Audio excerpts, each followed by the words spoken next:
Hi everyone, I hope you are doing well.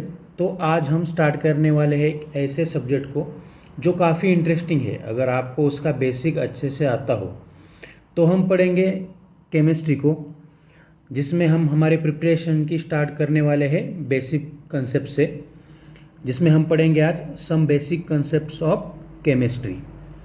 तो chemistry के इस चैप्टर में हम पढ़ेंगे इम्पोर्टेंस ऑफ केमिस्ट्री क्या है, मैटर क्या होता है, मैटर का नेचर कैसा होता है, प्रॉपर्टीज़ ऑफ मैटर क्या होती है एंड देयर मैनेजमेंट को। तो सबसे पहले हम पढ़ेंगे कि केमिस्ट्री का यूज़ कहाँ कहाँ पर होता है। तो केमिस्ट्री का यूज़ होता है इंडस्ट्रीज़ में या एग्रीकल्चर में या मेडिकल फील्ड में। तो इंडस्ट्री में हम केमिस्ट्री का यूज़ करके फर्टिलाइज़र को बना सकते हैं, डाई का प्रोडक्शन होता है, या साल्ट्स एंड एसिड्स का भी प्रोडक्शन होता है। तो एग्रीकल्चर में हमारा यूज़ होता है पेस्टिसाइड्स बनाने में, और मेडिकल फील्ड में जैसे कि हम लाइफ सेविंग ड्रग्स बना सकते हैं, जैसे कि सिस्प्लेटिन हो गया या एक्जल हो गया, जो यूज़ होता है हमारा कैंसर थेरेपी में। तो आपने 9th या 10th में मैटर के बारे में थोड़ा बहुत बेसिक तो पढ़ा होगा। तो मैटर क्या होता है? मैटर मतलब कि anything which has mass and occupy space. Matter की डेफिनेशन है anything which has mass and occupies space। For example हमारा बुक हो गया या पेन हो गया, तो बुक को सर्टन मास है और वो कुछ स्पेस ऑक्यूपाई कर रहा है। तो मैटर हम किसे बोलते हैं? जिसे मास होना चाहिए एंड सम स्पेस उसने ऑक्यूपाई करना चाहिए। तो मैटर की 3 स्टेट्स होती है, एक है सॉलिड, लिक्विड एंड गैस। तो स्टेट्स ऑफ मैटर पढ़ने से पहले हम कुछ बेसिक कंसेप्ट्स पढ़ते हैं। तो मास मतलब एक पर्टिकुलर सैंपल ऑफ मैटर में उसकी कितनी क्वांटिटी है। तो मास की डेफिनेशन होती है quantity of matter in a particular sample of matter.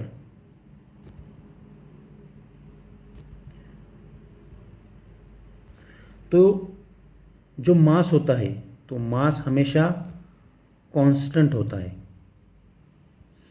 And mass change नहीं होता regardless where it is measure. मतलब आप मास को अर्थ पे मेजर करो या मून पे मेजर करो, मास चेंज नहीं होगा। तो मास डज नॉट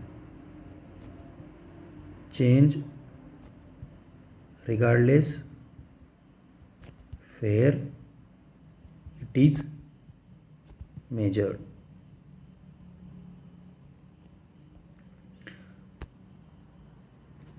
तो आपने एक और कंसेप्ट सुना होगा, वेट। तो वेट को हम मास की जगह यूज़ नहीं कर सकते, क्योंकि वेट का मीनिंग अलग है। तो वेट का क्या मीनिंग है? वेट मतलब कोई भी ऑब्जेक्ट अर्थ की तरफ कितनी फोर्स से अट्रैक्ट हो रहा है, उसे हम कहेंगे वेट। तो वेट की डेफिनेशन क्या है? Force with which an object is attracted towards अर्थ। तो वेट को हम ऐसे लिख सकते हैं क्या? W = mass into gravity. तो अगर हमारा ग्रेविटी चेंज हो जाएगा तो हमारा वेट चेंज होता है, लेकिन हमारा मास कांस्टेंट होता है। मास हमारा ग्रेविटी पे डिपेंड नहीं होता, लेकिन हमारा वेट ग्रेविटी पे डिपेंड होता है। तो weight is dependent on gravity. और जो मैटर है हमारा, वो मैटर हमारा इनडिस्ट्रक्टिबल होता है। तो नेक्स्ट है हमारा स्टेट्स ऑफ मैटर। तो जैसे कि हमने पढ़ा कि मैटर 3 स्टेट्स में होता है, एक है सॉलिड, लिक्विड एंड गैस। तो जो मैटर होता है वो मैटर इनडिस्ट्रक्टिबल होता है, मतलब हम मैटर को डिस्ट्रॉय नहीं कर सकते। इसलिए यूनिवर्स में मैटर की क्वांटिटी जो है वो कांस्टेंट है। तो सॉलिड में क्या होता है? सॉलिड में पार्टिकल्स हमारे क्लोज होते हैं, वहाँ पर पार्टिकल्स की कोई भी मूवमेंट नहीं होती। तो इसलिए सॉलिड्स को एक डेफिनेट वॉल्यूम एंड एक डेफिनेट शेप होता है। फॉर एग्जांपल हमारा बुक है या हमारा बॉल है, पेन है, ये सॉलिड्स के एग्जांपल है। और लिक्विड्स में क्या होता है, लिक्विड्स में पार्टिकल्स क्लोज होते हैं लेकिन वहाँ पर मूवमेंट प्रेजेंट होता है। फॉर एग्जांपल हमारा वाटर। और लिक्विड को कोई शेप नहीं होता, हम लिक्विड को जिस भी कंटेनर में डालेंगे उसका शेप वो लिक्विड ले लेगा। इसीलिए लिक्विड्स को डेफिनेट वॉल्यूम तो होता है लेकिन लिक्विड को कोई भी डेफिनेट शेप नहीं होता। तो गैस में क्या होता है, गैस में पार्टिकल क्लोज नहीं होते, पार्टिकल सम डिस्टेंस पे रहते हैं और गैस को कोई भी वॉल्यूम नहीं है या कोई भी उसको डेफिनेट शेप नहीं है। फॉर एग्जांपल हमारा हाइड्रोजन हो गया, हमारा ऑक्सीजन हो गया, नाइट्रोजन हो गया, ये हमारे गैस के एग्जांपल्स हैं। तो हम मैटर को डिस्ट्रॉय तो नहीं कर सकते, मैटर इंडिस्ट्रक्टिबल है, लेकिन हम मैटर को एक स्टेट से दूसरी स्टेट्स में कन्वर्ट कर सकते हैं। तो हम सॉलिड्स को लिक्विड्स में भी कन्वर्ट कर सकते हैं, हम लिक्विड को गैस में भी कन्वर्ट कर सकते हैं। तो अगर हम सॉलिड को हीट करेंगे तो सॉलिड कन्वर्ट हो जाएगा लिक्विड में, तो इस प्रोसेस को हम कहते हैं मेल्टिंग। और फिर उस लिक्विड को हम अगर बॉईल करेंगे तो वो कन्वर्ट हो जाएगा गैस में। जैसे कि हम अगर वाटर को हीट करेंगे, बॉईल करेंगे, तो वो उसका कन्वर्जन हो जाएगा गैसेस में। तो सिमिलरली हम लिक्विड को सॉलिड में भी कन्वर्ट कर सकते हैं। तो फॉर एग्जांपल हमने वाटर को फ्रीज किया तो वाटर कन्वर्ट हो जाएगा आइस में। आइस क्या है, सॉलिड है, तो इस प्रोसेस को हम कहते हैं फ्रीजिंग। तो अगर हम किसी गैस को प्रेशर में कंडेंस करेंगे तो वो कन्वर्ट हो जाएगा लिक्विड में, तो इस प्रोसेस को हम कहते हैं कंडेंसेशन। ये तो हो गया solid to liquid, liquid to gas. लेकिन हम सॉलिड को गैस में भी कन्वर्ट करते हैं, इस प्रोसेस को हम कहते हैं सब्लिमेशन। और किसी गैस को हमने अगर सॉलिडिफाई किया तो वो कन्वर्ट हो जाएगा सॉलिड्स में, इस प्रोसेस को हम कहते हैं सॉलिडिफिकेशन। तो हम सॉलिड को लिक्विड में भी कन्वर्ट कर सकते हैं, लिक्विड को गैस में भी कन्वर्ट कर सकते हैं, गैस को हम लिक्विड में भी कन्वर्ट कर सकते हैं और गैस को हम सॉलिड में भी कन्वर्ट कर सकते हैं। ये तो हो गया फिजिकल क्लासिफिकेशन। तो नेक्स्ट है हमारा केमिकल क्लासिफिकेशन। तो केमिकल क्लासिफिकेशन में मैटर दो इसमें डिवाइड होता है, एक है हमारा मिक्सचर और दूसरा है हमारा प्योर सब्सटेंस। तो प्योर सब्सटेंस हम किसे कहते हैं, ऐसी क्वांटिटी ऑफ मैटर जिसमें सेम कंपोजिशन होना चाहिए एंड सेम प्रॉपर्टीज होनी चाहिए। तो quantity of matter having same composition and properties, इसे हम कहेंगे प्योर सब्सटेंस। और मिक्सचर दो इसमें डिवाइड होता है, एक है, दो टाइप के मिक्सचर होते हैं, एक है homogeneous mixture and heterogeneous mixture. Mixture के बारे में आगे हम डिटेल में पढ़ेंगे। तो मैटर की, तो हम देखेंगे मैटर की प्रॉपर्टीज ऑफ मैटर, मतलब मैटर की ऐसी क्वालिटीज जिससे हम मैटर को रिकॉग्नाइज या उसे आइडेंटिफाई कर सके। दो टाइप की प्रॉपर्टीज होती है, एक है physical properties and chemical properties. Physical properties में है कलर, जिसे हम सेंस कर सकते हैं, डेंसिटी को हम मेजर कर सकते हैं, मेल्टिंग एंड बॉइलिंग पॉइंट, इसे भी हम मेजर कर सकते हैं। तो जो भी हमने अभी तक पढ़ा उससे एक बार रिवाइज करते हैं। तो प्योर सब्सटेंस को डेफिनेशन क्या है, हम प्योर सब्सटेंस को कैसे डिफाइन करते हैं, a variety of matter all samples of which have same composition and properties. तो प्योर सब्सटेंस दो इसमें डिवाइड होता है, एक है हमारा एलिमेंट्स एंड कंपाउंड्स। और मिक्सचर जो है वो दो टाइप की होती है, एक है homogeneous mixture and heterogeneous mixture. तो मैटर का एक केमिकल क्लासिफिकेशन, जिस आप इधर फ्लो चार्ट भी देख सकते हो, एक होता है फिजिकल क्लासिफिकेशन एंड एक होता है केमिकल क्लासिफिकेशन। तो फिजिकल क्लासिफिकेशन में आता है सॉलिड्स, लिक्विड्स एंड गैसेस, और केमिकल क्लासिफिकेशन में आता है mixtures and pure substance. Pure substance दो इसमें डिवाइड होते हैं, एक है elements and compounds.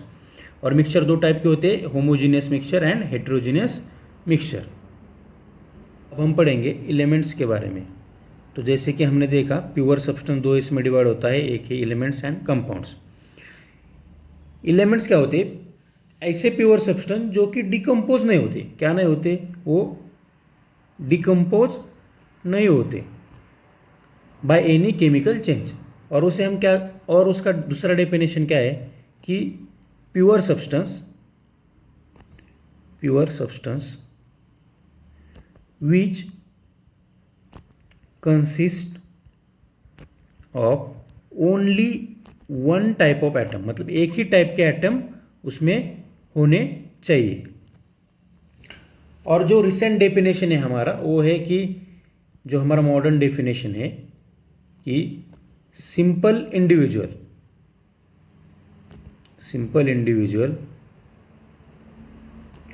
which has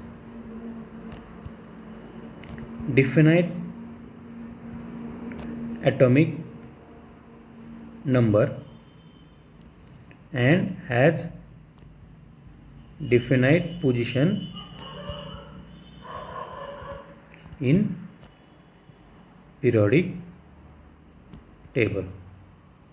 मतलब कि एक फिक्स या डेफिनाइट एटॉमिक नंबर होना चाहिए और उसको एक फिक्स पोजीशन होनी चाहिए पीरियोडिक टेबल में, उसे हम कहेंगे एलिमेंट्स।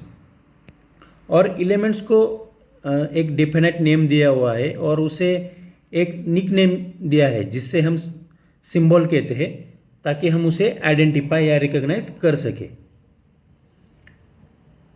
सिंबल तो जो हमने पढ़ा अभी एलिमेंट्स के बारे में वो एक बार हम रिवाइज करते हैं। Elements are pure substance that can not be decompose into simpler substance by chemical change.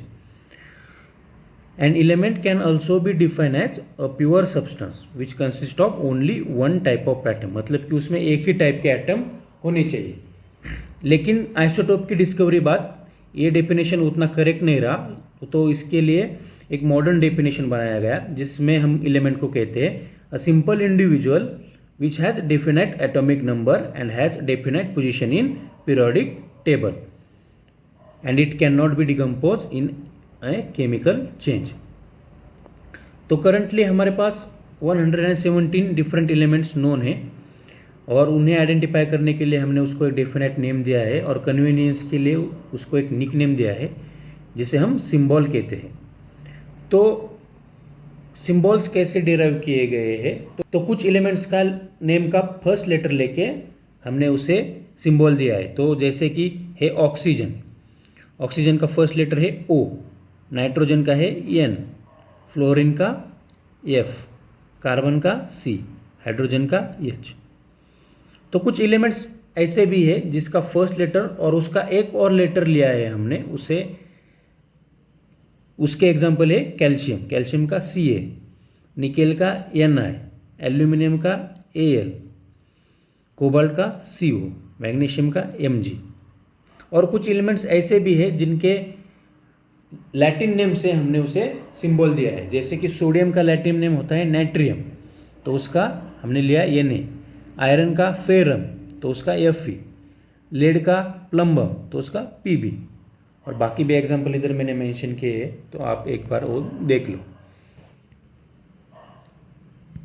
तो एलिमेंट्स को हम दो ग्रुप में डिवाइड करते हैं, एक होते हैं हमारे मेटल्स और एक होते हैं नॉन मेटल्स।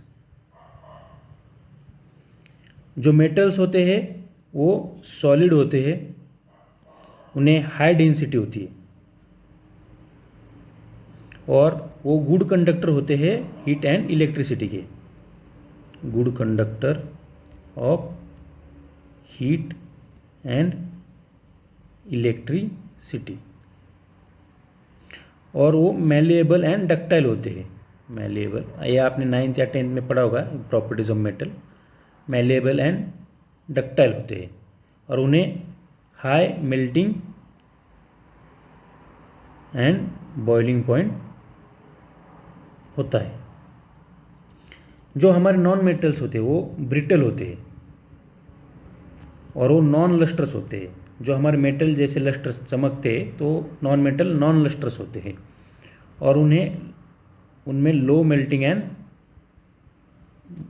बॉइलिंग पॉइंट होता है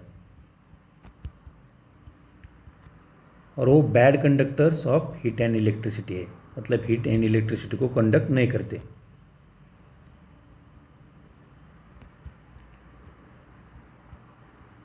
तो मेटल में देखा कि हमने मेटल जनरली सॉलिड होते हैं, लेकिन उसका एक एक्सेप्शन भी है, हमारा मर्क्यूरी।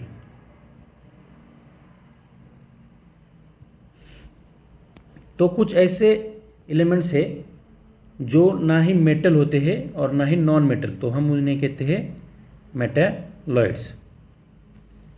तो इसका एग्जांपल है सिलिकॉन, जर्मेनियम, एंटीमनी, ये इसके एग्जांपल्स है। तो हमने देखा कि प्योर सब्सटेंस डिवाइड होते हैं एलिमेंट्स एंड कंपाउंड्स में। तो कंपाउंड्स क्या है? कंपाउंड्स बनते हैं दो और उससे ज़्यादा एलिमेंट से, जो कि एक फिक्स प्रोपोर्शन में होते हैं बाय मास। तो कंपाउंड्स क्या है?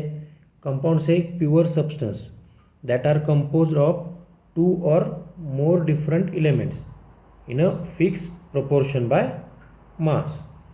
तो ये जो कंपाउंड बनेगा इसकी प्रॉपर्टीज अलग होगी जो जिस एलिमेंट से ये कंपाउंड बना है। तो हम एक एग्जांपल लेंगे। फॉर एग्जांपल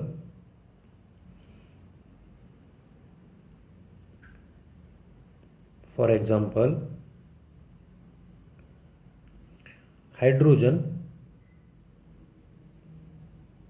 और ऑक्सीजन मिला के बनेगा हमारा वाटर। तो जब भी हाइड्रोजन और ऑक्सीजन कंबाइन होंगे तो एक फिक्स प्रोपोर्शन में कंबाइन होंगे। तो हाइड्रोजन उसमें होगा हमारा लगभग 11% और ऑक्सीजन होगा 18% बाय मास। तो इसका रेशियो आएगा हमारा 1:8। तो जो ये वाटर बनेगा, जैसे कि हमने देखा कि जब भी कंपाउंड बनता है उसकी प्रॉपर्टीज अलग होगी जिस एलिमेंट से ये बनाए। तो वाटर क्या है? वाटर एक लिक्विड है और जिस एलिमेंट से ये बनाए तो ये तो हाइड्रोजन और ऑक्सीजन गैस है। तो कंपाउंड को वो हम दो इसमें डिवाइड करते हैं। कंपाउंड्स का क्लासिफिकेशन होता है, एक है हमारा ऑर्गेनिक कंपाउंड्स एंड दूसरा है इनऑर्गेनिक कंपाउंड्स। तो ऑर्गेनिक मतलब ये ऑब्टेन होते हैं फ्रॉम लिविंग सोर्स और इनऑर्गेनिक फ्रॉम नॉन लिविंग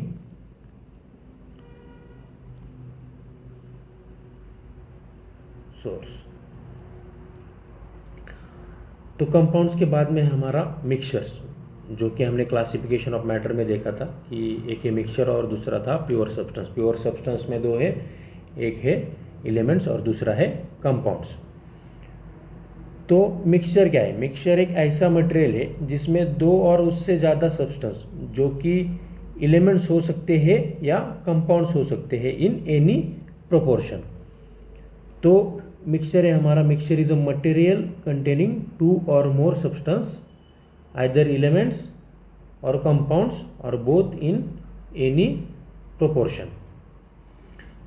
तो मिक्सचर में दो और उससे ज़्यादा सब्सटेंस हो सकते हैं, वो एलिमेंट्स हो सकते हैं या कंपाउंड्स हो सकते हैं।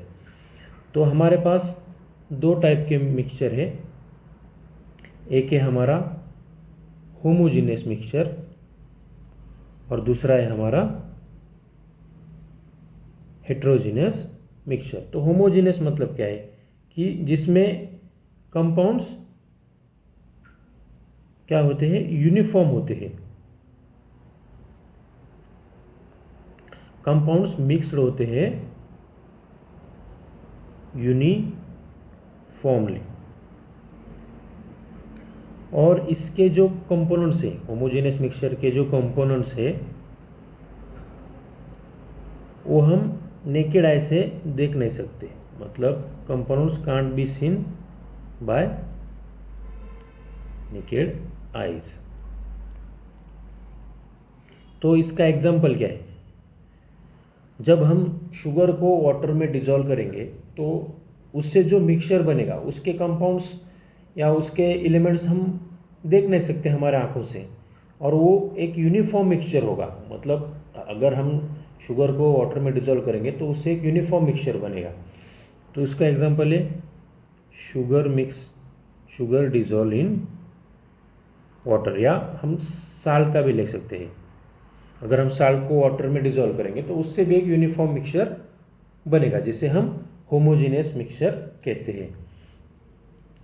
सेकेंड है हमारा हेटेरोजीनियस मिक्सचर। इसमें नॉन यूनिफॉर्म मिक्सचर होगा। ये जो मिक्सचर बनेगा ये नॉन यूनिफॉर्म मिक्सचर बनेगा। तो ये हो गया हमारा मिक्सचर का, एक है होमोजीनियस और दूसरा है हेटेरोजीनियस मिक्सचर। तो हम आगे देखेंगे एसआई सिस्टम, जो इंटरनेशनल सिस्टम ऑफ यूनिट्स है हमारी, उसको हम देखेंगे। तो जो इंटरनेशनल सिस्टम ऑफ यूनिट्स थी वो इस्टेब्लिश हुई थी by 11th general conference on weights and measures द्वारा, जिसमें कि 7 बेस यूनिट्स होते हैं हमारे। जो 7 यूनिट है उसको हम बेस मानते हैं और उससे ही हम सब जगह हमारे केमिस्ट्री में यूज़ करते हैं, जिससे हम स्पीड, वॉल्यूम, डेंसिटी इसको डिराइव कर सकते हैं। तो वो 7 बेस यूनिट्स क्या है वो अब हम देखेंगे। तो ये आपकी एनसीईआरटी में से टेबल लिया है मैंने। तो पहला है हमारा लेंथ का सिंबल है स्मॉल एल और उसका एसआई यूनिट है मीटर, जिसका सिंबल है एम, स्मॉल एम। नेक्स्ट है हमारा मास का है सिंबल एम और उसका एसआई यूनिट है किलोग्राम, जो कि हम रिप्रेजेंट करते हैं केजी से। टाइम का है स्मॉल टी, जिसका यूनिट है सेकेंड। और नेक्स्ट है इलेक्ट्रिक करंट, जो कि रिप्रेजेंट करते हैं हम कैपिटल आई से, उसका यूनिट है एम्पियर, जिसको एम्पियर को हम रिप्रेजेंट करते हैं कैपिटल ए से। नेक्स्ट है हमारा थर्मोडायनेमिक टेम्परेचर, जिसका सिंबल है कैपिटल टी और उसका एसआई यूनिट है केल्विन। ये आपको याद रखना है। जनरली हम मेजर करते हैं डिग्री सेल्सियस या फ़ारेनहाइट, बट उसका एसआई यूनिट है केल्विन, उसको हम रिप्रेजेंट करते हैं कैपिटल के से। नेक्स्ट है अमाउंट ऑफ सब्सटेंस, जिसका सिंबल है स्मॉल एन और उसका यूनिट है मोल, जिसके बारे में हम आगे जाके पढ़ेंगे। नेक्स्ट है ल्यूमिनस इंटेंसिटी, इसका यूनिट है कैंडेला, जो कि रिप्रेजेंट करते हैं हम स्मॉल सी डी से। तो नेक्स्ट है हमारा वॉल्यूम। तो वॉल्यूम क्या है? वॉल्यूम मतलब एक सब्सटेंस कितना स्पेस ऑक्यूपाई करता है उसे हम बोलेंगे वॉल्यूम। तो वॉल्यूम की डेफिनेशन क्या होगी फिर? Amount of substance, amount of space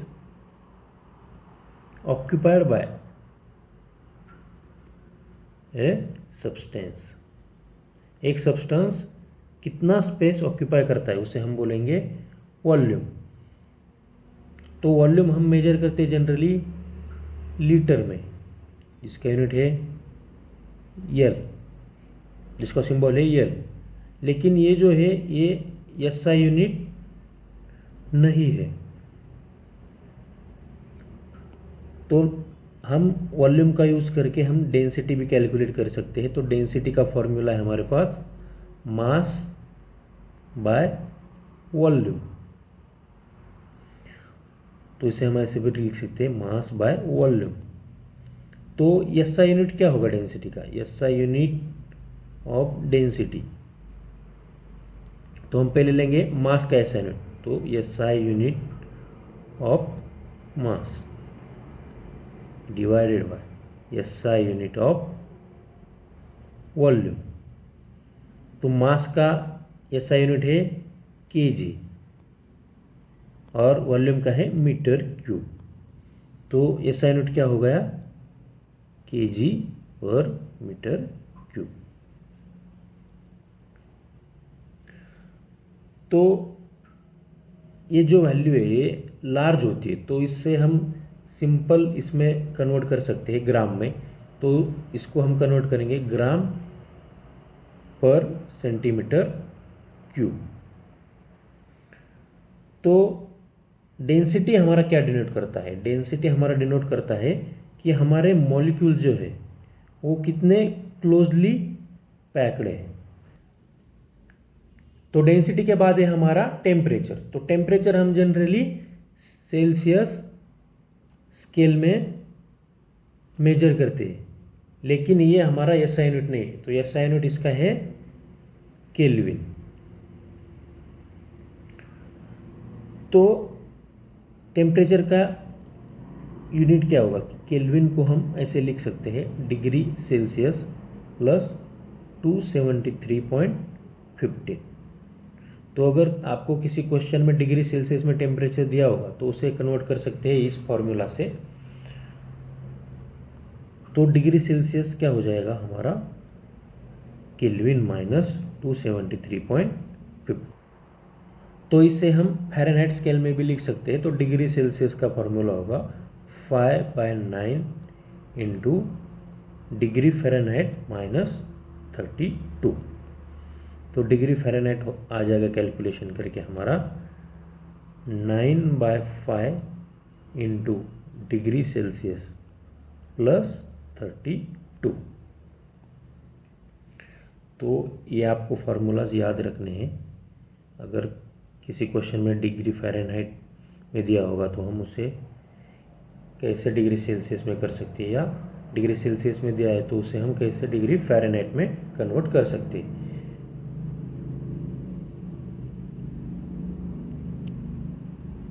तो ये फार्मूला कैसे डेराइव होते हैं? तो अब सेल्सियस स्केल में हम वाटर का फ्रीजिंग पॉइंट और बॉइलिंग पॉइंट लेके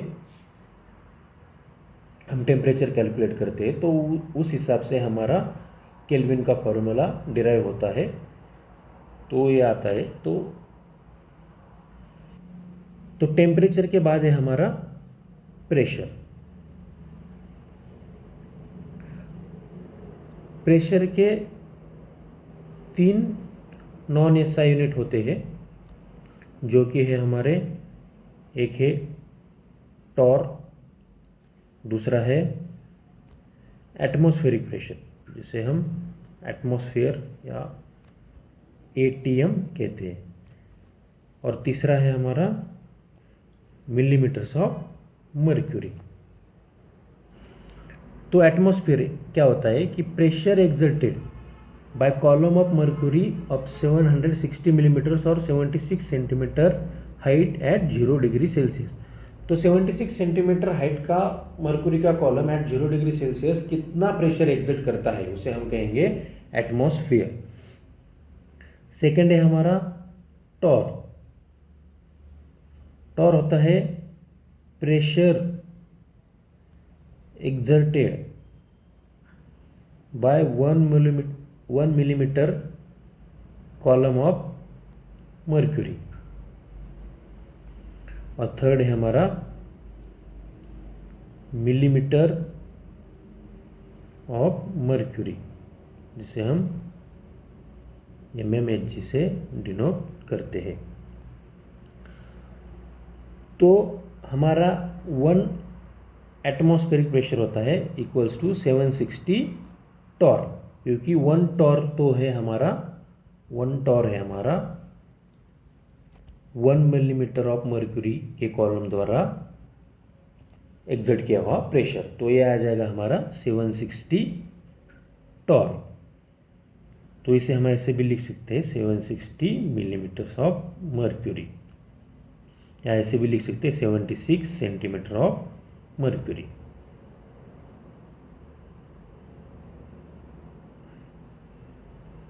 तो 1 एटीएम हो गया हमारा 76 सेंटीमीटर ऑफ मर्क्यूरी, और जिसकी वैल्यू आती है पास्कल में 1.013 इंटू 10⁵ पास्कल्स।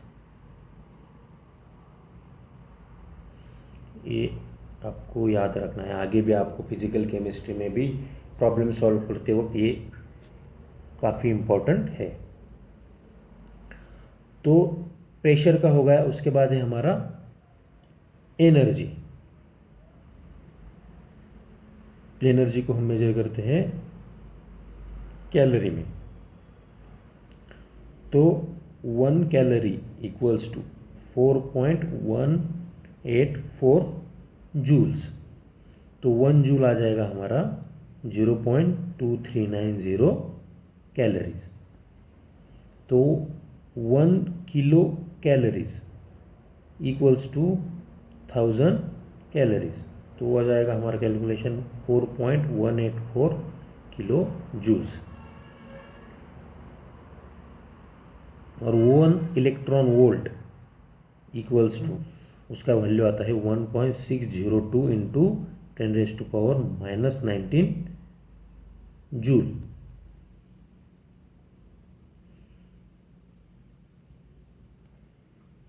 तो ये आपको याद रखना है कुछ values. 1 calorie equals to 4.184 joule और 1 जूल इक्वल्स टू 0.2390 कैलोरीज।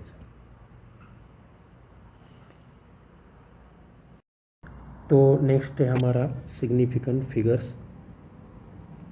तो जब भी हम कोई साइंटिफिक मेजरमेंट लेते हैं तो उसमें अनसर्टनिटी होती है, जो कि डिपेंड होती है ऑब्जर्वर का स्किल कैसा है, उसकी एक्यूरेसी कैसी है, और जो भी उसका स्केल है उसकी लिमिटेशन क्या है, इस पे डिपेंड होगा क्या कोई भी साइंटिफिक मेजरमेंट, इस पे डिपेंड होगा।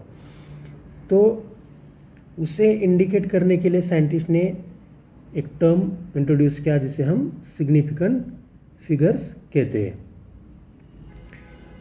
तो सिग्निफिकेंट फिगर्स क्या इंफॉर्मेशन देती है कि जो डिजिट हमारा एक्सट्रीम राइट पे होगा उसे छोड़ के बाकी डिजिट सब प्रिसाइज है। फॉर एग्जांपल, एक ऑब्जेक्ट का मास है 22.48 ग्राम। तो ये वैल्यू क्या इंडिकेट करती है कि ऑब्जेक्ट का जो एक्चुअल मास है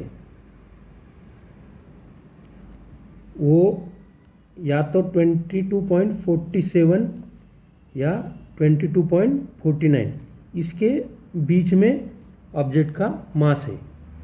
तो इन फिगर्स में कौन कौन से नंबर्स या कौन कौन से डिजिट्स सेम है या कॉमन है, तो इसमें 2 और 4 ये 3 डिजिट्स कॉमन है। तो जो लास्ट डिजिट है हमारा, जो कि एक्सट्रीम राइट पे है लास्ट डिजिट हमारा, वो इनएग्जैक्ट है। तो एग्जैक्ट कौन कौन से डिजिट है, ये 3 डिजिट एग्जैक्ट है।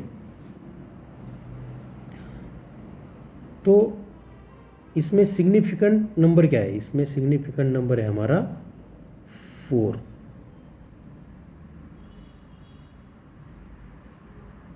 ऐसा क्यों? क्योंकि significant figures equals to all certain digits plus 1 doubtful digit. तो अबोव एग्जाम्पल में जो कि हमने देखा, इसमें 3 सर्टन डिजिट्स है और एक जो है लास्ट हमारा वो अनसर्टन है, इसलिए हमारा टोटल सिग्निफिकेंट फिगर्स हो गया 4। एक बार फिर से हम रिवाइज करते हैं। तो साइंटिस्ट ने सिग्निफिकेंट फिगर्स का यूज़ किया to indicate precision of measurement. तो significant figures in number are all certain digits plus 1 doubtful digit. The number of significant figures gives the information except digit at extreme right। जो extreme right पे digit होगा वो हमारा doubtful digit होगा या वो इनएग्जैक्ट होगा। तो सिग्निफिकेंट नंबर के काउंटिंग के कुछ रूल्स होते हैं, जैसे कि पहला रूल है हमारा all non zero digits are significant, मतलब जीरो छोड़ के जो भी डिजिट्स है वो सिग्निफिकेंट है। फॉर एग्जांपल इस नंबर में कितने सिग्निफिकेंट फिगर्स है, इसमें एक भी जीरो नहीं है, तो इसमें होगा total 3 significant figures. Another example लेते हैं हम 243.4, इसमें कितना सिग्निफिकेंट फिगर्स होगा 4। तो नेक्स्ट रूल है हमारा जो भी जीरो 2 डिजिट्स के बीच में आएगा, 2 नॉन जीरो डिजिट्स के बीच में आएगा, वो सिग्निफिकेंट होगा। A zero becomes significant figure if it appears between 2 non zero digits, मतलब 2 नॉन जीरो डिजिट्स के बीच में जो भी जीरो आएगा उसे हम काउंट करेंगे सिग्निफिकेंट फिगर्स में। फॉर एग्जांपल हमारा है 5.03, तो ये जीरो जो है वो 2 नॉन जीरो डिजिट्स के बीच में आ रहा है, 5 और 3 के बीच में आ रहा है, तो ये सिग्निफिकेंट हो जाएगा। तो इसमें टोटल सिग्निफिकेंट फिगर्स होगा 1, 2 और 3, total 3 significant figures. Next example लेते हैं 5.604, तो इसमें कितने सिग्निफिकेंट फिगर्स हो गए, तो ये भी जीरो 2 नॉन जीरो डिजिट्स के बीच में आ रहा है, तो इसमें हो गए 4 सिग्निफिकेंट फिगर्स। अनदर एग्जांपल देखते हैं जो कि है हमारा 4.004, तो इसमें कितने सिग्निफिकेंट फिगर्स हो गए 4। तो नेक्स्ट रूल है जो भी जीरो हमारा लेफ्ट साइड डिजिट्स के लेफ्ट साइड में होगा या जो लीडिंग जीरोज होगा वो हमारा सिग्निफिकेंट फिगर में काउंट नहीं होगा। लीडिंग जीरोज और zeros place to left of number are never significant. इसका एग्जांपल देखते हैं हम, हमारा एग्जांपल है 0.543, तो ये जीरो जो है ये लीडिंग जीरो है या ये लेफ्ट साइड पे है डिजिट्स के, तो ये सिग्निफिकेंट नहीं होगा, तो इसमें टोटल सिग्निफिकेंट्स हो गए 3। नेक्स्ट एग्जांपल है 0.045, तो इसमें कितने सिग्निफिकेंट फिगर्स हो गए, क्योंकि ये जो 2 जीरो है ये एक्सट्रीम लेफ्ट पे है और ये ना ही 2 नॉन जीरो डिजिट्स के बीच में आ रहे हैं, तो इसको हम काउंट नहीं करेंगे, तो सिग्निफिकेंट फिगर्स होगा 2। अनदर एग्जांपल लेते हैं 0.006, तो इसमें सिर्फ एक ही सिग्निफिकेंट फिगर्स होगा। तो इसका और नेक्स्ट रूल है कि जो भी ट्रेलिंग जीरो होगा या जो जीरो एक्सट्रीम राइट पे होगा उसे हम सिग्निफिकेंट मानेंगे, वो सिग्निफिकेंट होता है। जैसे कि 43.0 ये एक्सट्रीम राइट पे है और ये ट्रेलिंग जीरो है हमारा, तो उसे हम सिग्निफिकेंट मानेंगे, तो इसमें टोटल सिग्निफिकेंट फिगर्स हो गए 4। तो मान लो आपको कभी एक एक्सपोनेंशियल नोटेशन दिया होगा, मतलब कि फॉर एग्जांपल कि आपको ऐसा दिया होगा 1.32 इंटू 10⁻⁻², तो इसमें हम कैसे कैलकुलेट करेंगे हमें कितना सिग्निफिकेंट फिगर्स है। तो जो भी हमें न्यूमेरिकल पोर्शन है उससे ही देखना है, ना ही जो एक्सपोनेंशियल पोर्शन है उसे हम काउंट करेंगे, हमें सिर्फ न्यूमेरिकल पोर्शन पे ही ध्यान देना है। तो इसमें कितने सिग्निफिकेंट फिगर्स है, इसमें है 3, तो इस नोटेशन में होंगे टोटल 3 सिग्निफिकेंट फिगर्स। तो जो रूल होता है वो कहता है कि in exponential notation numerical portion gives number of significant figures, तो इस पोर्शन को आपको इग्नोर कर देना है। तो जो नॉन सिग्निफिकेंट फिगर्स है वो मेजरमेंट के टाइम हम उन्हें राउंडेड ऑफ करते हैं, मतलब तो उसका पहला रूल देखते हैं हम कि मान लो ये नंबर दिया हुआ है हमें और उसे हमें 3 सिग्निफिकेंट फिगर्स में लिखना है। तो जो भी नंबर्स लेस देन 5 होंगे, जो भी लास्ट के नंबर लेस देन 5 होंगे उसे हम डिस्कार्ड कर देंगे, मतलब उन्हें हम काउंट नहीं करेंगे। तो इसे हम 3 सिग्निफिकेंट फिगर्स में कैसे लिख सकते हैं? 6.78। तो रूल कहता है हमारा कि if figure following the last number to be retain is less than 5, मतलब ये लेस देन 5 है, तो all unwanted figures are discarded, मतलब इन्हें हम काउंट नहीं करेंगे। लेकिन अगर हमारा नंबर ग्रेटर देन 5 होगा तो जो भी लास्ट नंबर होगा उसमें हम एक नंबर इंक्रीज करेंगे, तो उसमें हम +1 करेंगे। फॉर एग्जांपल हमारा नंबर है 8.7526, तो इस नंबर को हमें 4 सिग्निफिकेंट फिगर्स में लिखना है। तो जो हमारा नंबर है, जो लास्ट नंबर है हमारा, वो ग्रेटर देन क्या है? ग्रेटर देन 5 है।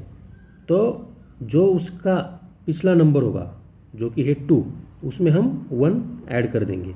तो हम इसको 4 सिग्निफिकेंट फिगर्स में कैसे लिखेंगे? 8.753। हम सिग्निफिकेंट फिगर्स के कैलकुलेशन के कुछ रूल्स देखेंगे। तो पहला रूल है हमारा, तो कैलकुलेशन का हम पहला रूल देखते हैं, एक एग्जांपल से देखेंगे कि मान लो आपको एक एडिशन दिया हुआ है।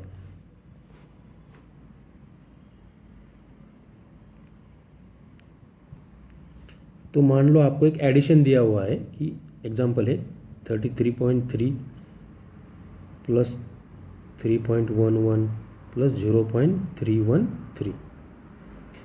तो इसका आंसर जो होगा, जो कैलकुलेशन के बाद का जो आंसर होगा, जिस नंबर में सबसे कम डेसिमल प्लेसेस है, मतलब कि डेसिमल के बाद सबसे कम डिजिट्स जिसमें है उसमें हमारा आंसर आएगा। तो इस एग्जांपल में डेसिमल के बाद इसी नंबर में हमारे पास एक नंबर है, तो ये लीस्ट नंबर है।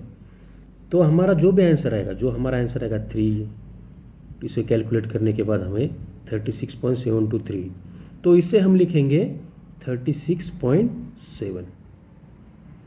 तो पहला रूल हमारा कहता है the result of an addition or subtraction in the numbers having different precision should be reported to the same number of decimal places as are present in the number having least number of decimal places. जिस भी number में decimal places हमारे कम हो गए उसमें हम हमारा answer लिखेंगे। समझ में आया? होप आपको समझ में आया होगा।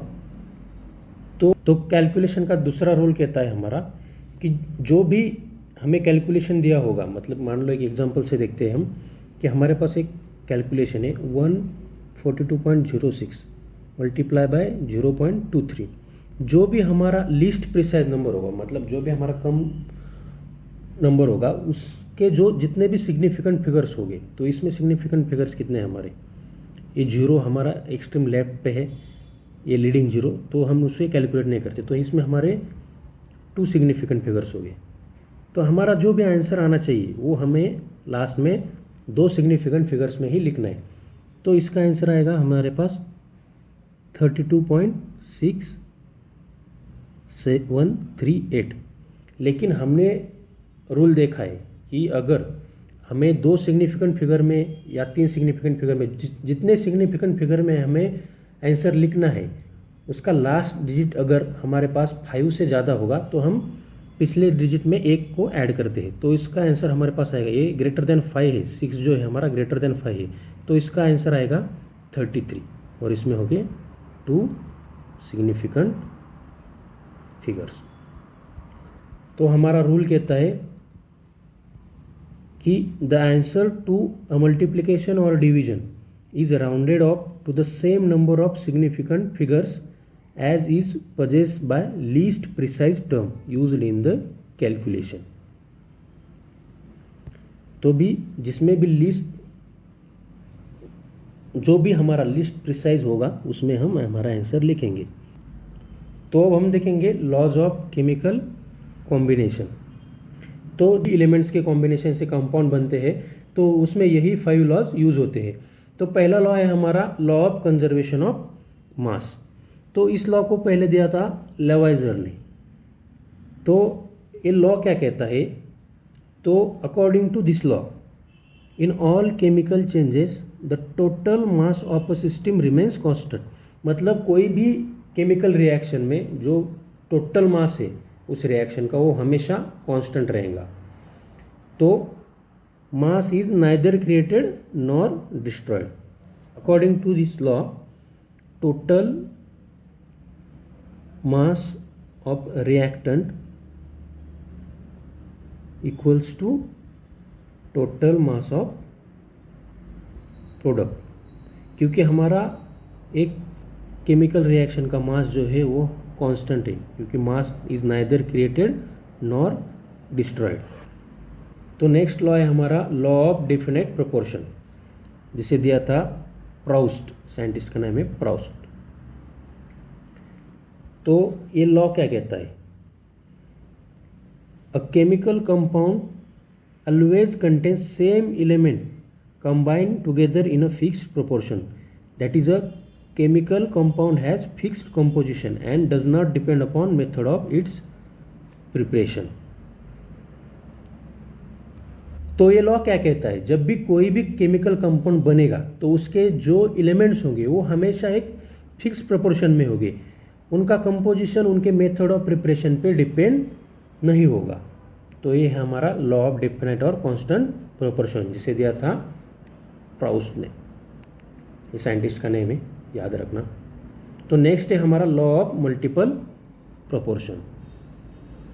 इस लॉ को पहले डाल्टन ने इंट्रोड्यूस किया था। तो डाल्टन के या इस लॉ के अनुसार जब भी कोई भी दो एलिमेंट्स कंबाइन होंगे टू फॉर्म कंपाउंड, तो उसके जो मासेस हो गए, जो भी different masses of one element which combine with the fix mass of other element bear a simple ratio two one another. मतलब कि एक एग्जांपल से देखेंगे तो मान लो एक हाइड्रोजन और ऑक्सीजन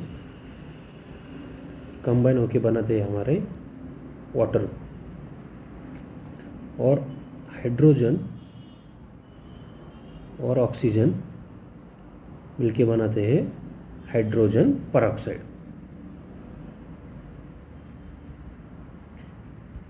तो हाइड्रोजन का मास होता है हमारा इस रिएक्शन में 2 ग्राम, ऑक्सीजन का 16 ग्राम, जो वाटर बनता है उसका 18 ग्राम।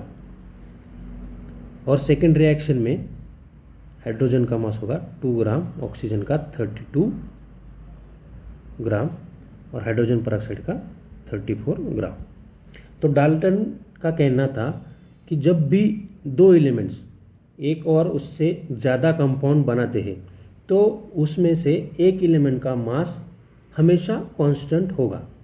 तो इस रिएक्शन में मास किसका कांस्टेंट है, हाइड्रोजन का मास कांस्टेंट है, और जो दूसरा एलिमेंट होगा उसका मास का रेशो, उसका मास रेशो में होगा। तो वो है हमारा 16 और 32, तो इसका आएगा रेशो हमारा 1:2। तो डाल्टन का कहना था according to this law if 2 elements combine to form more than one compound, then the different masses of one element which combine with a fixed mass of other element, मतलब इसमें hydrogen का mass fix है, bear a simple ratio two one another. तो जिसका मास different है वो हमेशा एक रेशियो में होगा, तो वो होगा 1:2 हमारा इस एग्जांपल में ऑक्सीजन का। समझ में आया, सिंपल है लॉ ऑफ मल्टीपल प्रोपोर्शन जिसको डाल्टन ने दिया था। नेक्स्ट है हमारा लॉ ऑफ रेसिप्रोकल प्रोपोर्शन। तो इस लॉ को दिया था रिचर ने 1794 में। तो ये लॉ क्या कहता है हमें, law of reciprocal proportion, when definite mass of an element A combines with 2 other elements B and C to form 2 compounds, मतलब कि जो हमारा ए एलिमेंट है इसका फिक्स्ड मास होगा, डेफिनेट मास, जो कि 2 other elements B and C से कंबाइन होता है, and B and C A B and C also combine होते हैं टू फॉर्म कंपाउंड। तो ए एंड बी मिला के बनाते हैं ए बी, और ए एंड सी मिला के बनाते हैं हमारा ए सी, और बी एंड सी भी कंबाइन होकर मिलाते हैं B and C product, B C product को। तो जो रेशियो होगा वो क्या होगा, इन सेम प्रोपोर्शन होगा। मान लो हमारा ए प्रोडक्ट जो है इसका डेफिनेट मास है, तो हम उससे लेंगे एच, जो हाइड्रोजन है उसका मास हम लेंगे 1। ये कंबाइन होता है सोडियम और क्लोरीन से, तो हमारा बी होगा सोडियम और सी प्रोडक्ट है हमारा क्लोरीन। तो ये जो मिला के बनाते हैं सोडियम हाइड्राइड, हाइड्रोजन कंबाइन होता है क्लोरीन से तो बनता है हाइड्रोजन क्लोराइड। और सिमिलरली सोडियम एंड क्लोरीन भी कंबाइन होकर बनाते हैं सोडियम क्लोराइड। तो इस केस में हमारा सोडियम का मास है NaH में, सोडियम है हमारा 23 और हाइड्रोजन है हमारा 1, जो कि उसका डेफिनेट मास है इन दोनों भी रिएक्शन में। तो हाइड्रोजन क्लोराइड में क्लोरीन है हमारा 35.5 जो कि उसका मास है, और हाइड्रोजन इसमें 1 है। तो जब भी थर्ड प्रोडक्ट बनेगा, जब भी बी एंड सी कंबाइन होंगे, मतलब सोडियम एंड क्लोरीन कंबाइन होंगे, तो उसका रेशो ये जो पहले दो प्रोडक्ट बनाए हैं या दो रिएक्शन हुए उसका रेशो सेम होगा। मतलब कि जो भी हमारा सोडियम क्लोराइड बनेगा तो उसका रेशो भी हमें सेम आएगा। तो सोडियम क्लोराइड में भी मास आता है 23 और क्लोरीन का 35.5। तो ये दोनों भी सेम प्रोपोर्शन में होते हैं। आई होप आपको समझ में आया होगा। When definite mass of an element combines with two other elements to form two different compounds, and if two other elements combine to form a compound, their combining masses are in a same proportion. तो next है हमारा law of gaseous volumes. तो इस law के अनुसार gases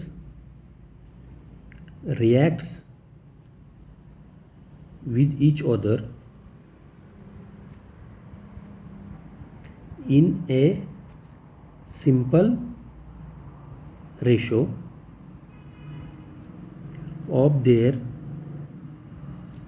volumes, and if product is also in gaseous state, then volume of product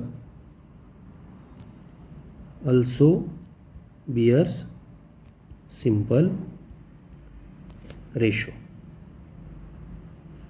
तो इस law के अनुसार अगर दो गैसेस रिएक्ट्स होते हैं, मान low carbon monoxide plus oxygen combine होते हैं और बनता है हमारा कार्बन डाइऑक्साइड, तो जो रिएक्टेंट है वो दोनों ही गैस है और जो प्रोडक्ट बनता है वो भी अगर गैस स्टेट में होगा तो इनके जो वॉल्यूम है, तो इस केस में वॉल्यूम क्या डिनोट कर रहा है, जो ये न्यूमेरिकल्स है जो कि इसमें है 2 और इसमें होगा 1, और जो प्रोडक्ट बन रहा है हमारा तो उसका वॉल्यूम होगा 2। तो ये एक रेशो बियर करते हैं जो कि होगा हमारा 2:1:2।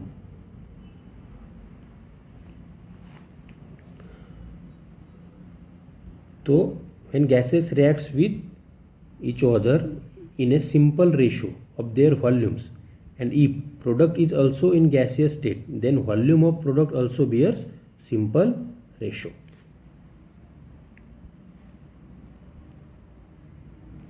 तो दूसरा एग्जांपल है, अगर मान लो हाइड्रोजन प्लस ऑक्सीजन कंबाइन होकर बनाते हैं वाटर, तो इसका वॉल्यूम होगा, अगर मान लो 100 ml हमने हाइड्रोजन लिया और 50 ml ऑक्सीजन लिया और हमारा वाटर बन गया 100 ml। तो इसका रेशो होगा 100:50, 2:1। तो है law of gaseous volumes. Laws of chemical combination के बाद हम पढ़ेंगे डाल्टन्स एटॉमिक थ्योरी। तो जो एटम वर्ड है वो ग्रीक वर्ड एटमॉस से डिराइव है। इसका मतलब होता है इनडिविजिबल, मतलब एटम को हम डिवाइड नहीं कर सकते। तो डाल्टन्स थ्योरी के मेन पॉइंट्स क्या है? तो फर्स्ट पॉइंट है हमारा कि एलिमेंट जो होते हैं वो कंसिस्ट होते हैं स्मॉल पार्टिकल से, जो कि इंडिविजिबल है या इंडिस्ट्रक्टिबल है, उन्हें हम कहते हैं एटम्स। तो element consist of minute indivisible and indestructible particles called atoms. तो सेकंड पॉइंट है atoms of an element are identical to each other, they have same mass and size. मतलब कि एटम्स आइडेंटिकल होनी चाहिए और उनको सेम मास एंड साइज होना चाहिए। थर्ड पॉइंट है atoms of different elements differ in properties and have different masses and size. और फोर्थ पॉइंट है जब डिफरेंट एटम्स एक सिंपल रेशियो में कंबाइन होते हैं तो उससे बनता है compound.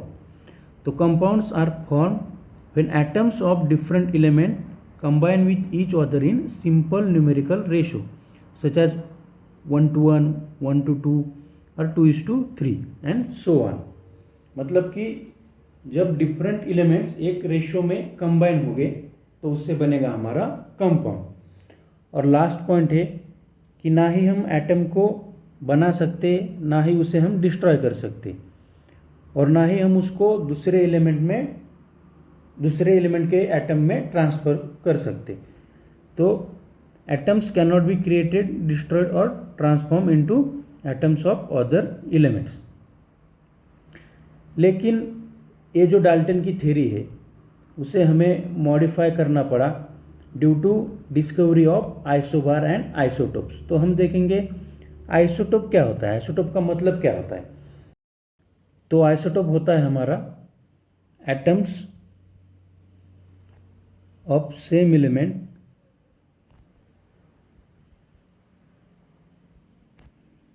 having same atomic number but different mass number। तो इसका एग्जांपल है हमारा आइसोटोप का कार्बन का C12, C13 एंड C14। इसका एटॉमिक नंबर तो सबका सेम होगा, लेकिन इसका मास नंबर जो कि 12, 13 एंड 14 ये डिफरेंट है, तो इसे हम कहेंगे आइसोटोप। तो नेक्स्ट है हमारा आइसोबार। आइसोबार मतलब atoms of element having same mass but different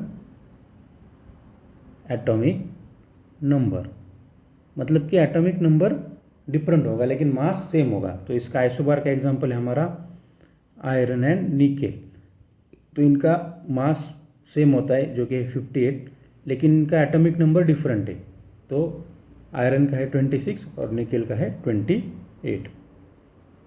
तो इनकी डिस्कवरी से जो डाल्टन की जो थ्योरी थी उस पर लिमिटेशन आ गई। तो अब हम देखेंगे डिटेल में कि एटम्स, मॉलिक्यूल्स एंड फॉर्मूला क्या होता है। तो हम देखेंगे डिटेल में एटम्स, मॉलिक्यूल्स एंड फॉर्मूला। तो जो एटम होता है, एटम की डेफिनेशन क्या है? एटम मतलब स्मॉलेस्ट पार्टिकल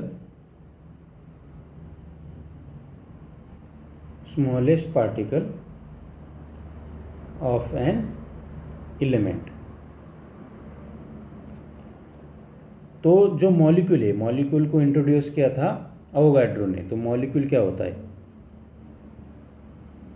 मॉलिक्यूल मतलब smallest particle of an element or compound that can have stable independent existence, तो उसे हम कहेंगे मॉलिक्यूल। तो मॉलिक्यूल में एक या उससे ज़्यादा एटम्स होते हैं सेम एलिमेंट के। तो हमारा है एग्जांपल है हमारा ऑक्सीजन। तो ऑक्सीजन में 2 एटम्स होते, तो ऑक्सीजन हमारा हमेशा कैसा होता है, डायटॉमिक होता है। लेकिन कुछ मॉलिक्यूल्स में 2 और उससे ज़्यादा एटम्स होते हैं, तो उन्हें हम कहते हैं पॉली एटॉमिक। डायटॉमिक के और एग्जांपल्स हैं हमारे हाइड्रोजन, क्लोरीन, आयोडीन। लेकिन पॉलीएटॉमिक का एग्जांपल है हमारा सल्फर। सल्फर स्टेबल फॉर्म में रहता है पॉलीएटॉमिक की, जिसमें होते हैं 8 एटम्स। तो नेक्स्ट हम पढ़ेंगे कि हमारा एटॉमिक मास क्या होता है, या एवरेज एटॉमिक मास और molecular mass and formula mass. तो एटॉमिक मास जो है वो एक मोस्ट इम्पॉर्टेंट कंसेप्ट है, जो कि डाल्टन एटॉमिक थ्योरी से डिराइव की गई है। एटॉमिक मास, तो एटॉमिक मास को हम कैसे डिफाइन करते हैं।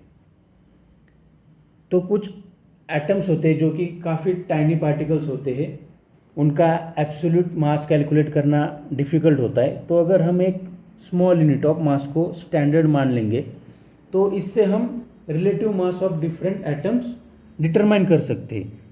तो इस पर्पज़ के लिए मास ऑफ 1 एटम ऑफ हाइड्रोजन को एक स्टैंडर्ड यूनिट कंसिडर किया गया और उससे एटॉमिक मास की डिफिनेशन दी गई। तो atomic mass of element define होता है number which indicates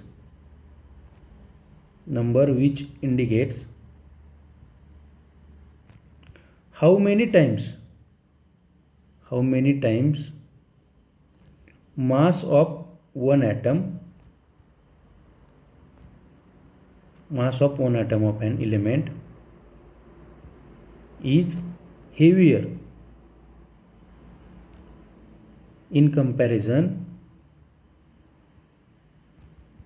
to mass of one atom of hydrogen. हमने तो कंपैरिजन में मास of 1 atom of other element कितने टाइम्स हेवियर है, उसे हम कहेंगे एटॉमिक मास। तो एटॉमिक मास का फॉर्मूला हम ऐसे लिख सकते हैं क्या कि atomic mass of an element, जिसे हम डिनोट करते हैं कैपिटल ए से, equals to mass of 1 atom of element कितने टाइम्स हेवियर है, तो उसे हम डिवाइड करेंगे mass of 1 atom of hydrogen. लेकिन 1961 में कुछ केमिस्ट ने एक न्यू यूनिट का यूज़ किया एटॉमिक मास को फाइंड करने में। तो उन्होंने क्या किया कि कार्बन का आइसोटोप लिया, जो कि है C12। ये क्यों लिया, क्योंकि ये एक स्टेबल फॉर्म में एग्जिट करता है। इससे पहले भी उन्होंने ऑक्सीजन पे ट्राई किया, क्योंकि हाइड्रोजन के कंपैरिजन में ऑक्सीजन ज़्यादा रिएक्टिव था, तो उन्होंने ऑक्सीजन का भी यूज़ किया एटॉमिक मास को फाइंड करने में। लेकिन 1961 में उन्होंने क्या किया, कार्बन का आइसोटोप लिया, जो कि है C12, जो कि ज़्यादा स्टेबल है। तो इसके अनुसार उन्होंने क्या किया, इसके अनुसार उन्होंने फार्मूला दिया।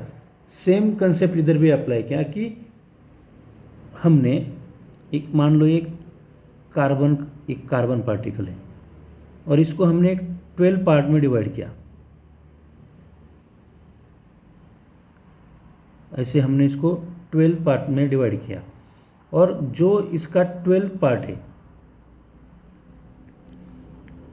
इसका जो मास है, इसका जो मास है, इसके कंपैरिजन में हमारा एलिमेंट का मास कितने टाइम्स हेवियर है, तो इसे कहा गया एटॉमिक मास। तो atomic mass of an element equals to mass of one atom of element divided by 1/12, क्योंकि हमने कार्बन का एक 1/12 पार्ट लिया है, 1/12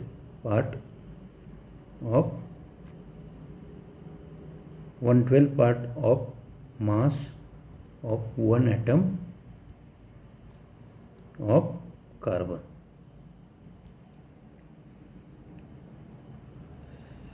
तो ये जो क्वांटिटी है, जो 1/12 जो ये पार्ट है, मान लो एक कार्बन का 1/12 पार्ट ऑफ कार्बन, इसे हम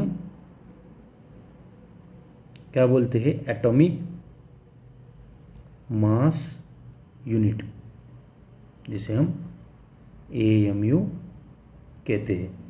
तो कार्बन का मास होता है, एक्चुअल मास ऑफ कार्बन होता है 1.992 मल्टीप्लाई बाय 10⁻⁻23, लेकिन हमने तो कार्बन का लिया है 1/12 पार्ट, तो हम इस एक्चुअल मास ऑफ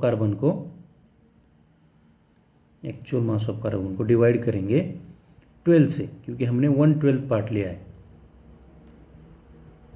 तो ये आता है हमारा 1.66 इंटू 10⁻⁻24 ग्राम, और इसे हम किलोग्राम में कैसे कन्वर्ट करेंगे, 1.66 इंटू 10⁻⁻27 किलोग्राम।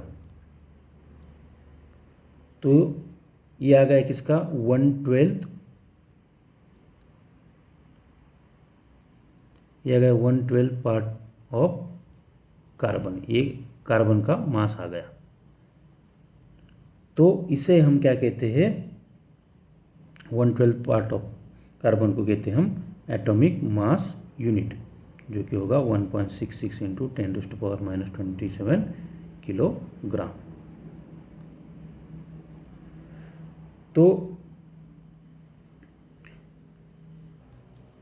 तो सिंपल डेफिनेशन में अगर हम एटॉमिक मास को समझेंगे, तो एटॉमिक मास होता है हमारा, सिंपल अगर आपको समझना है तो, total mass of atom which is sum of mass of proton plus neutron. Example अगर हम लेंगे तो हमारा है ऑक्सीजन का मास कितना होगा हमारा 16। तो एटॉमिक मास मतलब हम प्रोटॉन और न्यूट्रॉन के मास का सम, मतलब उसमें कितने प्रोटॉन्स और न्यूट्रॉन्स है उनका मास का सम, इसे हम कहते।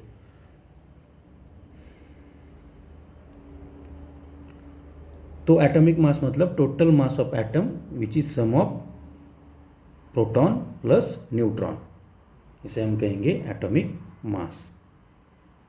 तो सिमिलरली एवरेज एटॉमिक मास हम कैसे कैलकुलेट, एवरेज मतलब सबका सम, हम किसी भी चीज़ का एवरेज निकालते हैं, वैसा ही एवरेज एटॉमिक मास मतलब sum of mass of its isotopes multiplied by its abundance. मान लो कि अगर आपको किसी एग्जाम्पल में एक आइसोटोप दिया, मतलब एग्जाम्पल लेते हैं C12, C13 एंड C14, और इसका आपको एबंडेंस दिया, मान लो ये आपको दिया 50%, ये आपको दिया 32%, और इसका आपको दिया कि 18%। तो हम क्या करेंगे कि तो हर एक आइसोटोप का, मान लो इसका आपको मास दिया है 12, इसका 13 और इसका 14। तो हम क्या करेंगे, 12 इंटू 50 प्लस 13 इंटू 32%। तो क्या है, sum of mass of its isotopes multiplied by its abundance. Abundance मतलब कितने परसेंटेज में एग्जिस्ट करता है। तो अगर मान लो इसका 18 दिया तो 18 मल्टीप्लाई बाय 14, तो इसका जो सम होगा तो आएगा हमारा average atomic mass. I hope आपको समझ में आया होगा।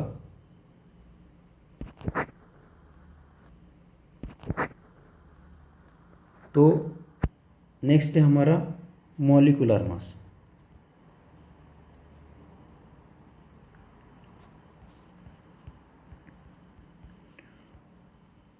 तो इधर आपको मैंने कुछ एग्जांपल के लिए एटॉमिक मास दिए हैं।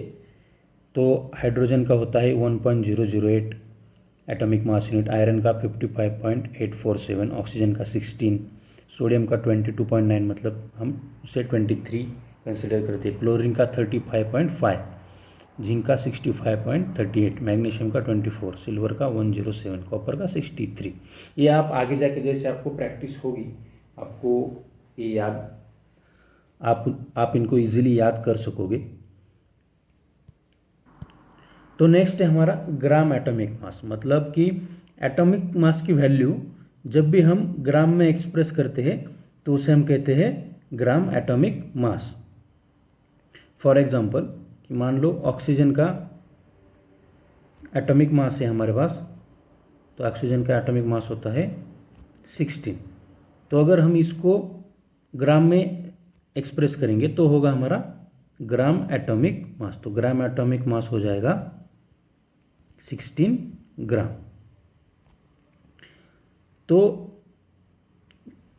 ग्राम एटॉमिक मास या ग्राम एटम ऑफ एवरी एलिमेंट में सेम नंबर ऑफ एटम्स होते हैं, जिसे हम एवोगैड्रोज नंबर कहते हैं, एवोगैड्रोज नंबर, और जिसकी वैल्यू होती है 6.02 इंटू 10⁻23। तो क्या होता है कि ग्राम एटॉमिक मास या हम उसे ग्राम एटम ऑफ एवरी एलिमेंट कहते हैं, उसमें क्या होता है, सेम नंबर ऑफ एटम्स होते हैं, जिसे हम कहते हैं एवोगैड्रोज नंबर, और जिसकी वैल्यू होती है 6.02 इंटू 10⁻23। तो हमें पता है, हम अगर एब्सोल्यूट ऑक्सीजन का मास निकाले, absolute mass of 1 oxygen atom, तो होता है कितना, 16 एटॉमिक मास यूनिट। तो हमें तो पता है कि 1 एटॉमिक मास यूनिट होता है हमारा 1.66 इंटू 10⁻24। तो इसे हम मल्टीप्लाई करेंगे 1.66 इंटू 10⁻24। तो हमने अभी देखा कि ग्राम एटम ऑफ एवरी एलिमेंट में होते हैं एवोगैड्रोज नंबर, जिसका वैल्यू है 6.02 into 10⁻23। 6.02 into 10⁻23 atoms of oxygen will be, तो कितने हो गए, इक्वल्स टू 16 इंटू 1.66 इंटू 10⁻24, ये किस में आता है, ग्राम में आता है, इंटू 6.02 इंटू 10⁻23। तो अगर हम इसको कैलकुलेट करेंगे तो आएगा 16 इंटू 9.9932 डिवाइडेड बाय 10। तो ये आता है अप्रोक्सीमेटली 16 ग्राम एटॉमिक मास। क्या रहेगा, 16 ग्राम एटॉमिक मास। तो आपको समझ में आएगा ये हमने क्यों लिया, क्योंकि gram atom of every element में, gram atom of every element में इतना नंबर हमारे पास होता है। तो इसीलिए हमने इससे मल्टीप्लाई किया, तो हमारा आ गया इतना 16 ग्राम एटॉमिक मास। तो हम इससे ग्राम एटॉमिक मास को कैसे डिफाइन करेंगे कि gram atomic mass is defined as absolute mass in gram of 6.02 into 10 raised to power 23 atoms.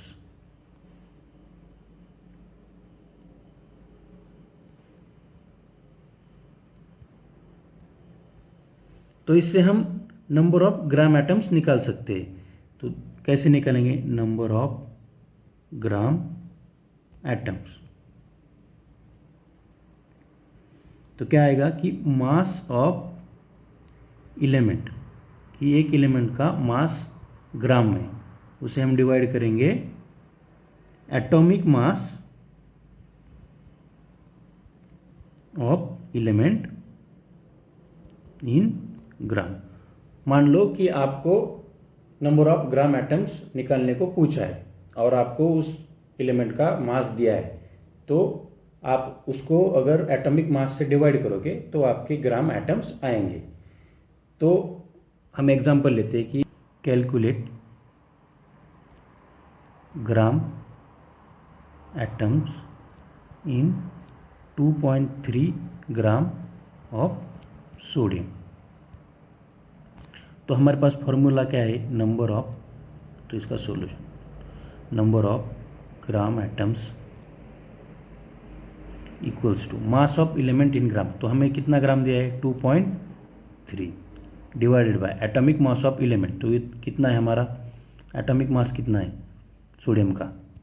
ये है 23। तो इसे हम 23 से डिवाइड करेंगे तो ये आएगा हमारा 0.1। तो कितने ग्राम एटम्स आए? Number of gram atoms equals to 0.1। तो ऐसे हम कैलकुलेट कर सकते हैं। तो नेक्स्ट है हमारा मॉलिक्यूलर मास। तो मॉलिक्यूलर मास मतलब कि sum of masses of atoms present in molecule, सबका सम अगर हम सबको ऐड करेंगे तो हमारा निकलेगा मॉलिक्यूलर मास। तो मॉलिक्यूलर मास की डेफिनेशन होती है sum of masses of atoms present in molecule. हम इसे एक एग्जांपल से समझेंगे। तो फॉर एग्जांपल हमें वाटर मॉलिक्यूल दिया है, वाटर है हमारे पास। तो वाटर में क्या होगा? कितने एटम्स होंगे? 2 एटम्स है किसके? हाइड्रोजन के, और 1 एटम है हमारा ऑक्सीजन का। तो हाइड्रोजन का मास होता है 1.008 प्लस 1 इंटू ऑक्सीजन का मास होता है 16। तो ये कितना आ जाएगा? कैलकुलेट करेंगे तो मॉलिक्यूलर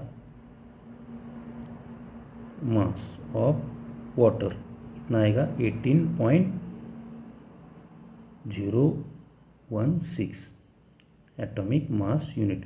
और इसे हम अगर ग्राम में रिप्रेजेंट करेंगे, तो मॉलिक्यूलर मास को हम अगर ग्राम में रिप्रेजेंट करेंगे तो हमारा आएगा ग्राम मॉलिक्यूलर मास।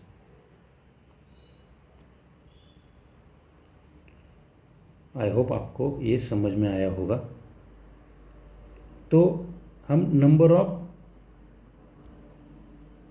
ग्राम मॉलिक्यूल्स कैसे निकालते हैं? तो मास, जैसे कि हमने नंबर ऑफ ग्राम एटम्स निकाले, सेम तरीके से हम नंबर ऑफ ग्राम मॉलिक्यूल्स को निकालेंगे। तो mass of substance in gram divided by molecular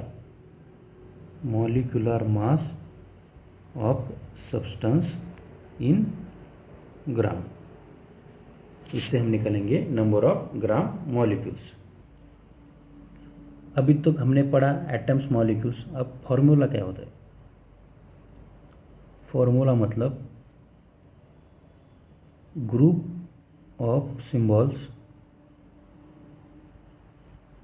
of elements which represents one molecule of substance, इसे हम कहेंगे फार्मूला, और फार्मूला रिप्रेजेंट करता है केमिकल कंपोजिशन। तो डाल्टन्स एटॉमिक थ्योरी के अनुसार क्या होता है कि अकॉर्डिंग टू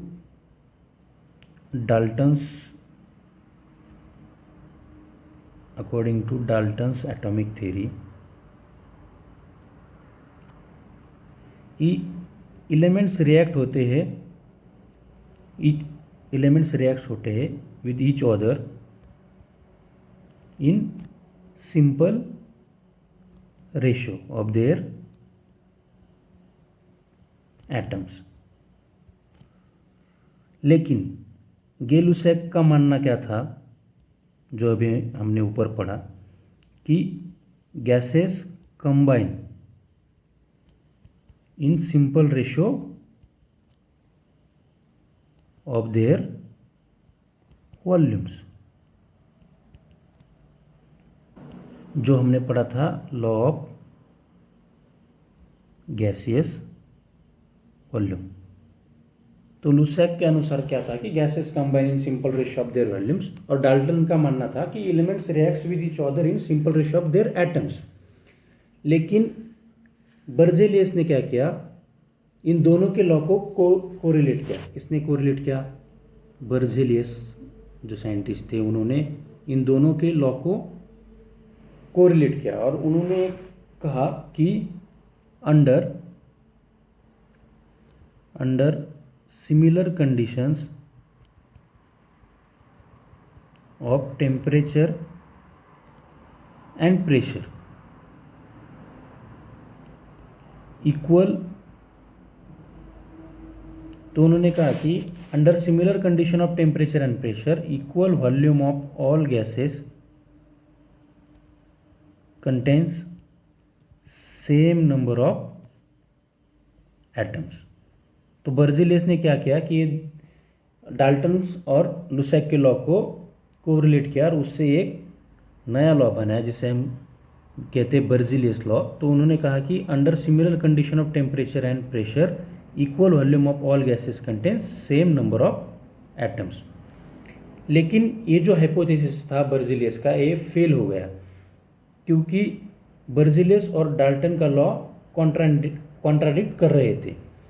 जैसे कि हम एक एग्जांपल से समझेंगे कि मान लो हमारा हाइड्रोजन और क्लोरीन कंबाइन होकर बनाता है हाइड्रोजन क्लोराइड,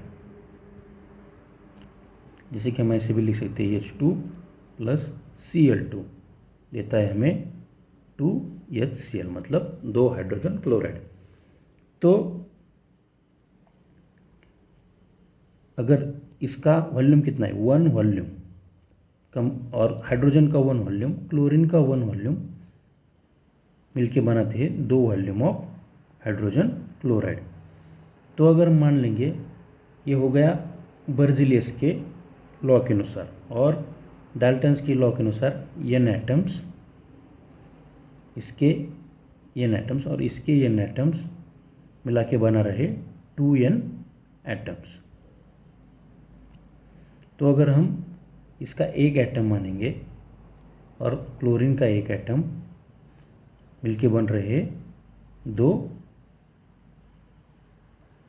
एटम्स, तो एक एटम बनाने के लिए इसका हाफ एटम लगेगा, क्लोरीन का भी हाफ एटम लगेगा, तो इसका एक एटम बनेगा। तो हाइड्रोजन क्लोराइड बनाने के लिए हाफ एटम ऑफ हाइड्रोजन और हाफ एटम ऑफ क्लोरीन लग रहा है।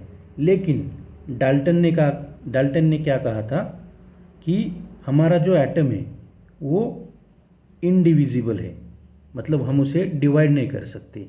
लेकिन यहाँ पर तो एटम डिवाइड हो रहा है, तो ये हाइपोथेसिस फेल हो गया।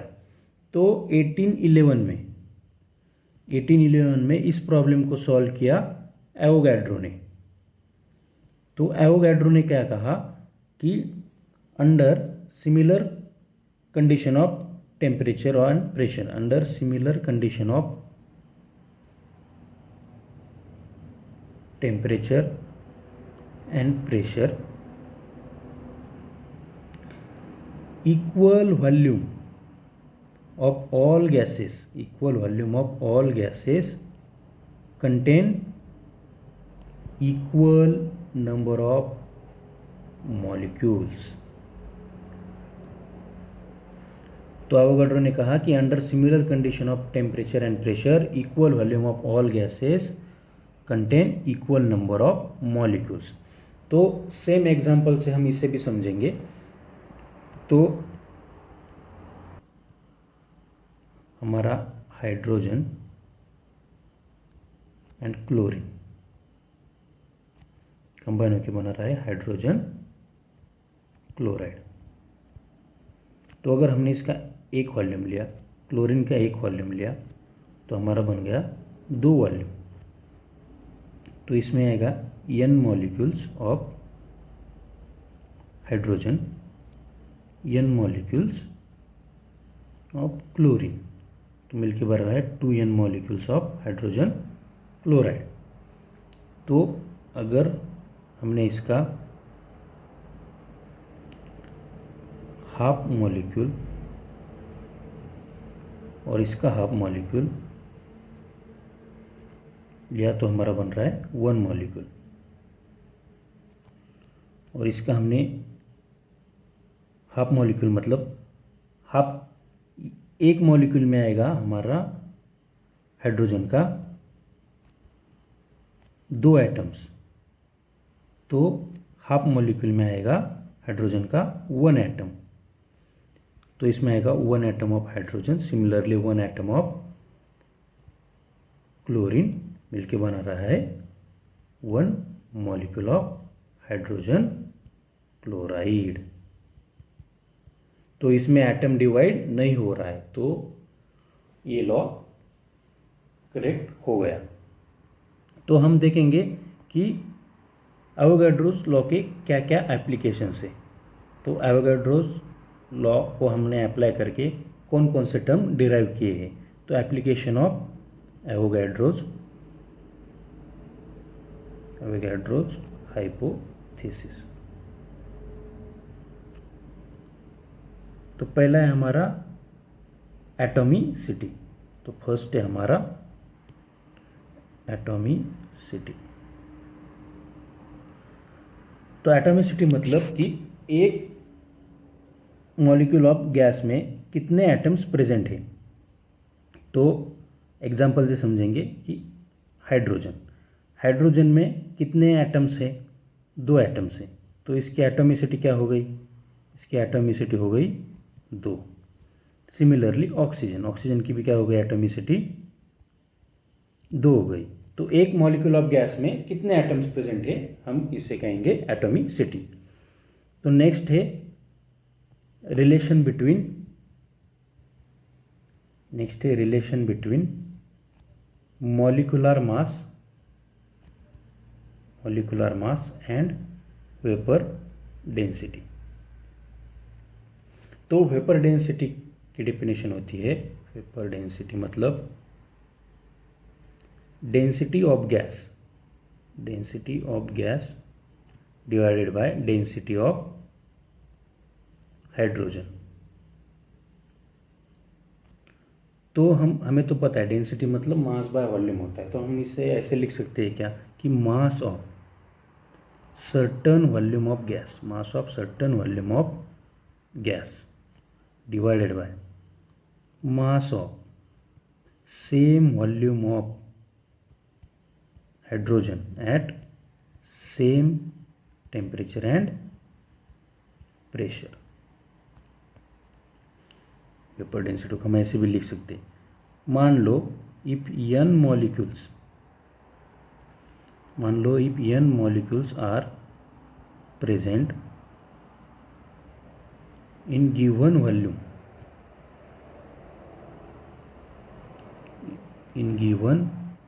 Volume of gas and hydrogen under similar temperature and pressure. तो हम वेपर डेंसिटी को ऐसे भी लिख सकते हैं क्या कि mass of n molecules of gas divided by mass of n molecules of hydrogen। अगर हम n को एक कंसिडर करें तो vapour density equals to mass of one molecule of gas divided by mass of hydrogen. तो vapour density equals to molecular mass of gas, और molecular mass of hydrogen कितना होता है 2। तो हम मॉलिक्यूलर मास को ऐसे लिख सकते हैं क्या वेपर डेंसिटी इंटू 2। आपको ये पूरा डेरिवेशन अगर याद या आपको समझने के लिए मैंने पूरा डेराइव करके बताया है, आप फाइनल कंक्लूजन को भी याद कर सकते हो। तो वेपर डेंसिटी होता है density of gas by density of hydrogen. तो हम इसे भी लिख सकते हैं कि mass of certain volume of gas divided by mass of same volume of hydrogen at same temperature and pressure. Third application है इसका ग्राम मॉलिक्यूल वॉल्यूम, मतलब कि 1 ग्राम मोल of any gas occupies 22.4 liter or 22,400 ml of volume at STP condition। तो ये 3 application है Avogadro's hypothesis के। तो आगे का जो है हमारा मोल concept and empirical and molecular formula और मोलैरिटी एंड मोलैलिटी, ये सब हम पढ़ेंगे नेक्स्ट लेक्चर में। आई होप आपको ये समझ में आया होगा। तो नेक्स्ट लेक्चर में मैं पढ़ाऊँगा मोल कंसेप्ट डिटेल में, उसके क्वेश्चंस भी हम सॉल्व करेंगे, ज़्यादा न्यूमेरिकल्स हम सॉल्व करेंगे। तब तक आप ये पढ़ लो, और अगर आपको मेरा कंटेंट पसंद आ रहा हो तो please like share and subscribe करिए। आपकी कुछ भी सजेशन हो तो आप कमेंट कर सकते हो। डिस्क्रिप्शन में मेरा लिंक है इंस्टाग्राम एंड टेलीग्राम का, तो आपको कुछ क्वेरीज हो तो आप वहाँ पर मुझे DM कर सकते हो। मिलते हैं नेक्स्ट वीडियो में। Take care, bye.